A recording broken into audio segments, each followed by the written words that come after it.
Part 2, Chapter 8, Voluntary and Involuntary Action of the Mind on the Body.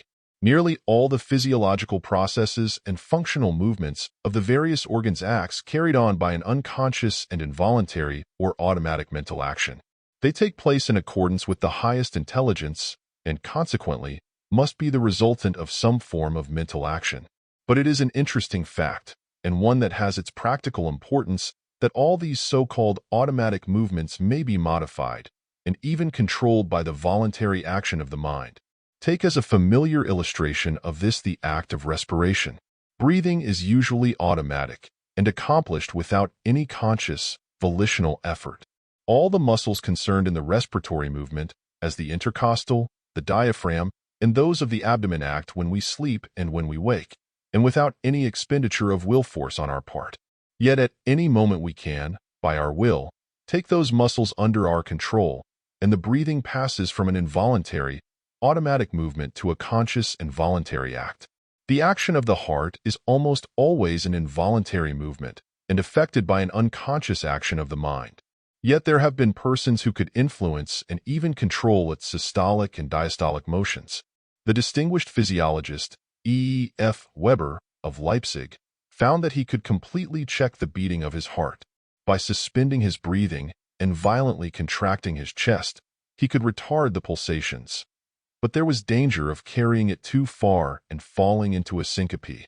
The contraction of the iris, the colored circle that surrounds the pupil of the eye, under the influence of light is a purely reflex or involuntary action, and to close the iris would seem to be an impossibility. Yet there are men who have learned how to do this. The celebrated Fontana had this power, and Dr. Paxton, a medical man now living at Kilmarnock, is said to have the ability to contract or expand the iris at will. To move the ears is impossible to most men, yet some have learned to do it with ease, and all could, by practice, acquire the power to do it. Certain movements of the toes are impossible to us now, or are effected with great difficulty, and yet there are cases where, from the loss of the fingers, persons have acquired the ability to use them in writing, sewing, drawing, and painting. These facts go to prove that all the muscles of the body are made to obey the sovereign will, and that there is no real and essential distinction between what we call voluntary and involuntary organs. The motor influence in both is the mind, in the one case acting preconsciously, in the other consciously, and by a volitional effort. We can use our toes with as much facility and skill as the newborn infant can his fingers, only we have not educated them. All the involuntary, physiological movements and vital processes, which are ordinarily carried on by an unconscious action of the soul, can be influenced and controlled by a volitional effort of the fancy or imagination when intelligently directed to the production of a desired result. This is true of the action of the liver, the kidneys, the skin, and the processes of digestion, circulation, excretion, and secretion. The body is the passive instrument of the mind, and it is in harmony with an established divine order that it should obey its supreme behests. It is not unreasonable to suppose that the time will come when the relation of the mind to the body will be so fully comprehended that what are called the involuntary functions will be as certainly influenced by an intelligent volitional effort as are now the muscles of our arms. All that is necessary is that the now partially sundered links between the organs that act automatically or by a preconscious mental influence, and the will should be restored. When this connection is established, what is now deemed impossible will become practically easy, and all the organic actions and physiological movements will be under our control, and will be influenced in any desired direction by the fancy or imagination, by the power of thought and of our faith and volitions.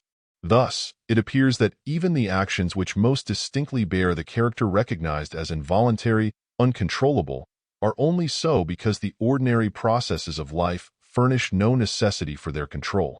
We do not learn to control them, though we could do so, to some extent, in the same way that we do not learn to control the motions of our ears, although we could do so.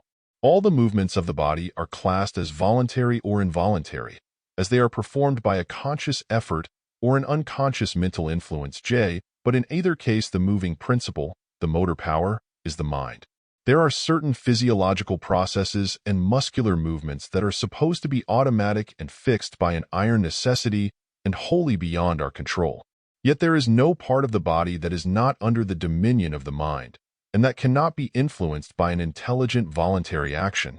It is an error to affirm or believe that these movements and functions of an organ cannot be affected, and that they are altogether beyond the interference of mind with their action and cannot, by any volitional effort, be modified.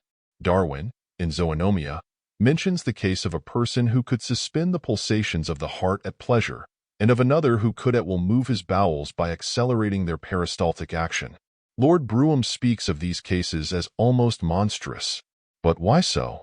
They were done in harmony with some law of the voluntary action of the mind on the body, which being known would empower us to repeat them. The action of the perspiratory glands would seem to be as far beyond voluntary control as any part or function of the human organism. Yet Mayer mentions that some persons have the power of perspiring at will. Professor Beer, of Bonn, has the rare power of contracting or dilating the pupil of his eye at any moment. In his case, thought seems to hold the motor power. When he thinks of a very dark space, the pupil dilates. When of a very bright spot, the pupil contracts. Here is a principle in reference to the influence of thought on the human organism of great importance. In the same way, when we think of something sour, as lemon juice, it affects the salivary glands and causes the mouth to water. Thus, the thought of an object, as of some medicinal preparation, has an effect similar, even if less in degree, to that of the thing itself. Through the medium of thought, we come into contact with the spiritual principle or essence of the drug. It is an experiment anyone can try upon himself. Thus, an idea, a thought, an imagination may act as a medicine or as a poison. There is a potential virtue in thought that is not fully understood and appreciated. As a man thinketh in his heart, so is he. This is one of the wisest things that Solomon ever said. In the soul reside all the active vital powers. Given a certain psychical state, and a correspondent bodily condition follows with all the unerring certainty of the relation of cause and effect. There is a power in thought over our bodily condition that is not recognized in the science of medicine. No person ever dies of disease but from thinking and believing that he is diseased. Hero is the root of the malady. As Fichte has truly said, in the mind, in the self-supporting life of thought, life itself subsists, for beyond the mind there is no true existence. To live truly means to think truly and to discern the truth. On the influence of thought upon the body, Sir William Hamilton says, I can in imagination represent the action of speech, the play of the muscles of the countenance, or the movement of the limbs, and when I do this, I feel clearly that I awaken a kind of tension in the same nerves through which, by an act of will, I can determine an overt and voluntary motion of the muscles. Nay, when the imagination is very lively, this external movement is actually determined. Thus we frequently see the countenance of persons under the influence of imagination undergo various changes. They gesticulate with their hands, they talk to themselves, and all this is in consequence of an imagined activity going out into a real activity. We are to bear in mind that imagination is only a mode of thought, and every idea in the mind tends, by its inherent nature, to an actuality in the body. The effects of imagination are as clearly felt when it acts upon the involuntary and so-called automatic organs, as the stomach, the liver, or the intestinal canal, as when it acts upon the muscles that are under the more immediate dominion of the will. When its force is exerted upon these organs, by thinking and believing, the activity we wish to induce in them, an imagined action goes forth into an actual one, for the only living force of the body is the mind. What physiologists call the vis vitae is a mental energy. Matter, whether in the human body or in the world at large, is always passive and inert, but activity and freedom belong to the essence of spirit.